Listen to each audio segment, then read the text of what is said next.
Well, Miss Busy Pants here was recently in New York, because you're just a globetrotter. You're all over the place. I am. It's nice. I get inspired. I learn about design. I bring it back here. What can I say? No, we love it. We love it. Now, you brought back with us something you saw all over the place, which is decorating with herbs. Really big. Herbs and succulents are, fashion forward at the moment. We all love big flowers, but this time of year, we've just been waiting for the earth to let go of all of its beautiful bounty. It's nice to bring it indoors. It does great things for air quality. So yes, you need good lighting, but you also want good air quality in your home. And so we've come up with some ideas if you like to use some herbs when you're cooking. I know what you mean. I'm not a great chef, but I like to use simple recipes and the fewest ingredients possible, and that means fresh herbs. So under these glass cloches, this is called a cloche. This is really fun. It kind of suits an industrial style. It's got the rope on the top. We've got some parsley, we've got some rosemary, and we've got some dark basil, which is really beautiful. So yes, it's decorative, but you're also going to be able to use it snip snip when you're in the kitchen, toss a little in your spaghetti sauce or whatever. One of the challenges when you're decorating your home, in addition to the tall spaces we talked about, is the dining room table. So often we go into someone's home and they've got a single pot in the middle of a long dining room table, and you just want to think about creating sort of a rhythmic flow down that table, and something like potted herbs, really inexpensive. You can do this from the grocery store. We went to Sheraton for our beautiful herbs and Cornerstone for the set. Very nice. It's like functional decor. You eat it, you put it out, you eat it, you put it out. Exactly. So over here again, look how free-flowing they are. You do want to put a little gravel, something porous at the bottom. You want to make sure that they get a lot of sunshine, and they're going to need water, and all you're going to do is tap the topsoil to see if it's dry, in which case you're going to water it again. Right, very nice. Okay, beautiful. So we have, and then succulents, really big. Succulents super are beautiful. Hardy. I love the shape of this bowl, and in fact this one of course is planted with succulents and big rocks, if you can see them there at the back.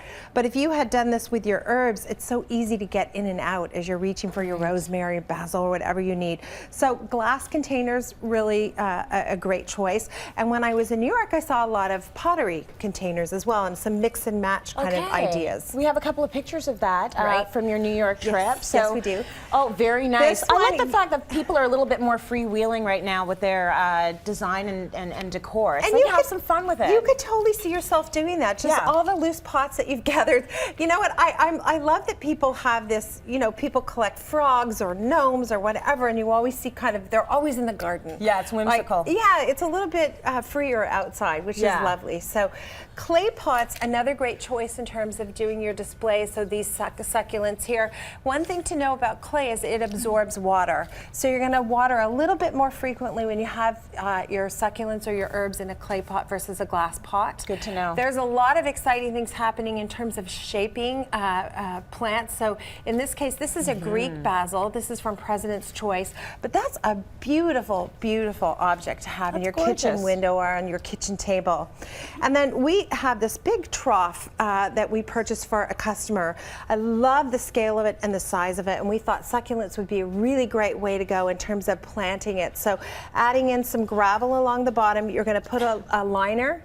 Just cut a plastic bag, any kind of a liner, because you don't want the wood to continually be soaked or it'll damage it. And then add rocks at the bottom, plant your succulents, just take them right out of the pot, plunk them in, add a little moss on top, and then Sheridan Nurseries gave us this great grapevine wreath to add to the top of it to give it like a really big presence on a dining room table, which I love. Is that where you put it for them, on the dining room table? This is going to go on a client's dining room table. She doesn't know it, but she probably knows it now. I wonder if she's at home going, is that for me? I'm so excited. Yeah, I'm really excited to see it in place. And then, just everybody's got these mason jars kicking around. You buy soup, and we thought it'd be really fun to display them in this little milk container. Put a little gravel on the bottom, plant whatever you like. Basil's hugely popular at my house. Rosemary, we've got dill, we've got parsley, and then we just added these chalkboard tags at the front. and chalk ink to do some writing on them. Lovely. Just keep it fun as you're in the kitchen.